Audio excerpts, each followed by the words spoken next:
There we go. There's a fish.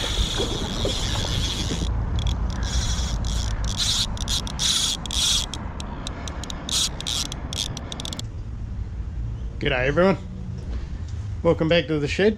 I'm not fishing today, I'm in the shed, and today the idea is to do a bit of a review on this.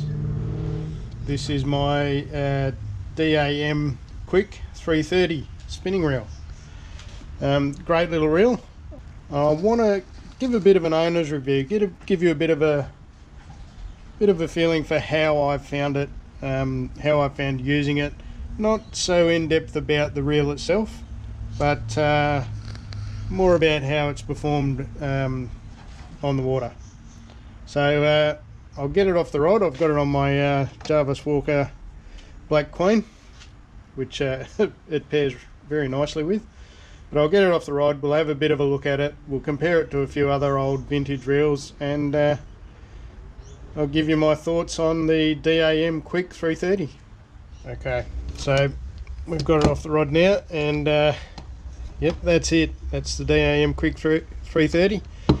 And where shall I start? So I'll give you a few sort of pros and cons, what I've found that I like, what I've found that I don't particularly like, a few things that have gone wrong with it in use, and a few things, oh, caught on the rod there, a few things that I absolutely love about it. Not just this, but vintage reels in general, like these guys here. But we're really focusing on this D.A.M today, so let's get into it. Okay, got the camera on my head so I can work two-handed. So let's talk about the issues that I've had with it first. Bearing in mind that it's an old reel, I'm not sure exactly how old. I'm going to guess 70s, sometime in the 70s. One issue I've had is with the bail arm. Sometimes it doesn't click over at all. That's just a little catch here. It's a little bit stiff, doesn't work great, but that's a little bit of maintenance. There it goes. Did it go that time? No, it still didn't go. And the spring that pulls it back when it does decide to go is very weak. It's just obviously stretched over the years with use, and it doesn't pull the bail arm back over when you click the reel into gear. Not the end of the world. You can do it manually. I use this for trolling on the kayak, so it's just a very simple matter of clicking it into gear, locking it in place, and setting your rod in the rod holder. You've got the anti-reverse set, so that's all good. There's your anti-reverse controls here, by the way, just under the handle. So you're locked there. Free spool both ways, and that's locked forward, so they can only go in reverse now. So why you'd want to have a reel that only goes in reverse, you'd have to ask the German designer that designed it, but anyway, you can if you want. So bring that lever all the way around, you've got to pull it out and move it to the desired position. There you go, anti-reverse, good to go. The only other issue I've had with this reel, and everything else works great, the drag's still smooth, the handle came off while I was reeling in a lure. You can see the screw in there. As I was reeling the lure in, that screw worked its way out and the handle came off in my hand, and fortunately I didn't lose the screw over the side of the kayak.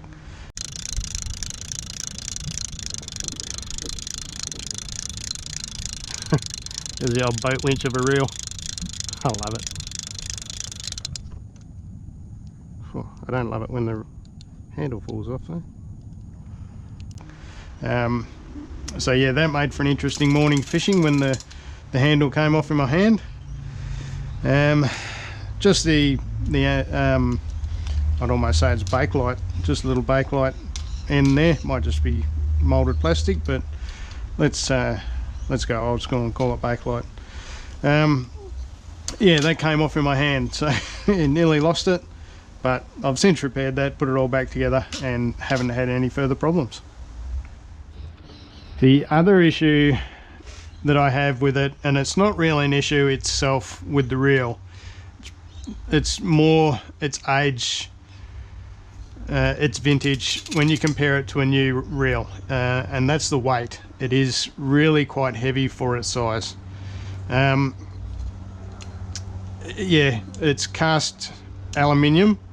In a previous video I mistakenly claimed, excuse the plane flying overhead, I live close to an airport. In a previous video I mistakenly claimed that it was cast iron, but people were very quick to jump in the comments and correct me. It's cast aluminium.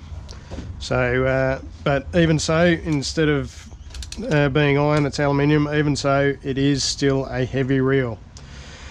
And the other side, the other downside of being cast is if I was to drop it, cast is very brittle and very easy to break. So I'm probably a bit fortunate to find one in such good condition for its age, which I'm guessing, as I said, I think it's from the 70s at a guess, so it'll be a 50-year-old reel. But yeah, the weight is heavier than a modern equivalent, but as I said, I mainly use it for trolling, so it's sitting in a rod holder on the kayak anyway, so that's not a huge concern.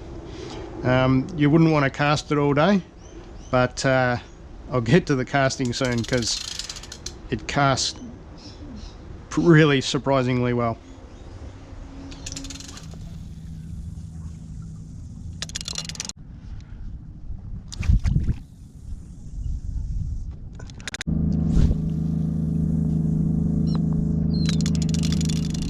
Okay, so as I said, it really is a nice little reel to cast lures with. So I'm generally casting small-ish metal slices, probably lures in the 20 to 30 gram range most of the time, maybe stretching out to 40 on occasion, but generally speaking relatively light lures, and it'll cast out just nicely. In fact, I've often used it with this rod casting lures, the old Jarvis Walker Black Queen, and although this rod's probably a bit whippy to really punch out lures, you'd like a bit more stiffness, it gets the job done, and the reel manages really nicely. You can see here the lip of the spool, that slight little flare on top of the lip there, that's the line's just going to fly out across that quite nicely. And the spool for an older reel is relatively narrow. You can see the width there. Actually, I'll compare it to this old Roddy. You can see just how much wider and shallower actually that spool is. I'm doing this one-handed again. Let me set the camera up a bit better. Yeah, so you can you can see on the Roddy here just how much wider that spool is. So it's just, the line's going to be working that much harder trying to come out of there. So this wouldn't be a great casting reel, but this one is much nicer. I hesitate to call it a great casting reel, but yeah, it's adequate, and for its age it's really quite capable. And now we get to the part of these reels that I really love, and it's pretty much all my vintage reels, and that's the sound of them. They sound like an old boat winch. I absolutely love it. There's nothing quite like reeling in a fish with that sound. And then you get the drag noise. Let me get the line. And then you get the noise the drag makes. Let me put a bit of weight on that drag there for you. When a fish pulls line and you get that noise,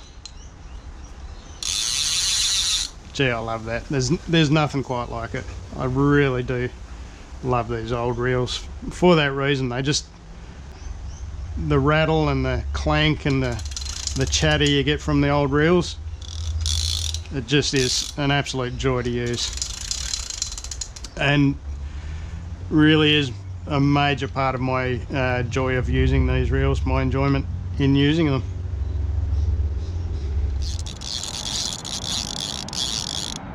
Feels like a good fish. Yeah, it's pulling some string.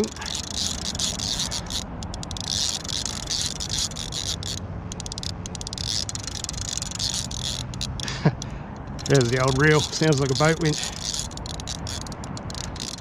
Another real positive with these older reels is the quality of workmanship. Maybe I'm a little bit prejudiced, maybe I'm a bit old-fashioned, but I do find the old reels, often there's just a real quality of workmanship that maybe isn't present in newer reels. Especially the cheaper reels on the market, so that's probably the reason. You buy cheap gear, you get cheap results. But yeah, a lot of these old reels, they are just so well put together that they've stood the test of time. I mean, as I said, this is a 50-year-old reel at a guess, and it's still an absolute joy to take out and go fishing with. That's not to say old reels don't have issues. For example, here's an old D.A.M, similar vintage. This is a 1970s reel, and there's damage to the gear inside. The sprocket's actually damaged, and you've got the classic the little skip. It skips a beat as you're retrieving. Classic problem when you've got a damaged sprocket. So vintage reels aren't infallible. Another one here, this is an old Roddy, and the drag washer is missing completely, which isn't a fault in itself, but is an issue that I need to repair. All I've done at the moment, I've got a screw with a matching thread on there just to keep things from being lost any further. So not always guaranteed to get great results with old reels, but often it's the case that you've just got very good quality that has stood the test of time. That's the case with this D.A.M Quick. It's just such a pleasure to use because I can trust it for the most part. Forget what I said about the handle. So there it is. That's my very brief owner's review of the D.A.M Quick 330. It's I guess the best judge of the quality of any gear is asking, would you spend the money on it again? And I would definitely spend the money on one of these again. For the record, I got this off eBay for about $50, which might have been the bargain of the year. I don't know, but anyway, yeah, happily spend $50 again on another one of these. It's a great little reel and well worth owning. Such a pleasure to use. So I will leave you now with a few clips of it doing its thing. Hope you enjoyed the video, guys. Tight lines. See you next time. Oh, and if you're interested in the original video, the unboxing video when I first bought it, I'll put a link here somewhere. Tight lines all. See you next time. There we go. There's a fish.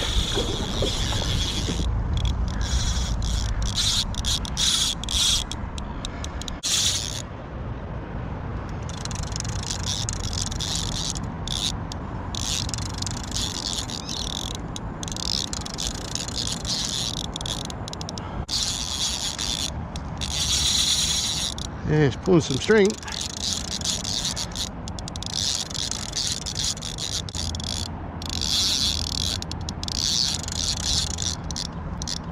Yeah, nice tail. Wow, that's a beauty.